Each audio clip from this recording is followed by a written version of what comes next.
ಹಾಕೊಂಡವರು ಅನ್ಕೊಂಡು ಏನು ಸಮಯಕ್ಕಾಗಲ್ಲ. ದಯವಿಟ್ಟು ನಮ್ಮ ಹಕ್ಕು ಬಗ್ಗೆ ಕೂಡೋಣ.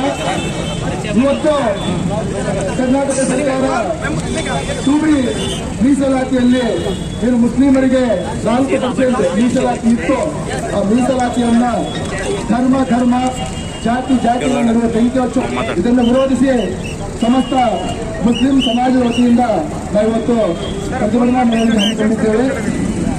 ರಂಜಾನ್ ಹಬ್ಬ ಎಲ್ಲರೂ ಉಪವಾಸ ಇದ್ರೂ ಕೂಡ ತಮ್ಮ ಹಕ್ಕಿಗಾಗಿ ಈ ದೇಶದ ಸಂವಿಧಾನದ ಮೂಲಭೂತ ಹಕ್ಕುಗಳನ್ನು ಉಳಿಸಿಕೊಂಡ ಕಾರಣಕ್ಕೋಸ್ಕರ ನಾವೆಲ್ಲ ಸೇರಿ ಇವತ್ತು ಪ್ರತಿಭಟನೆ ಹಮ್ಮಿಕೊಂಡಿದ್ದೇವೆ.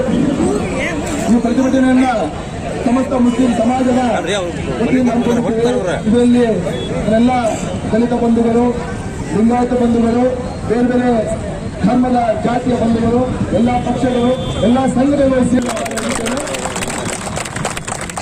ಈಗ ಈ ಕಾರ್ಯಕ್ರಮವನ್ನ ಸರ್ ಎಲ್ಲರೂ ನಡೆಸ್ತಾ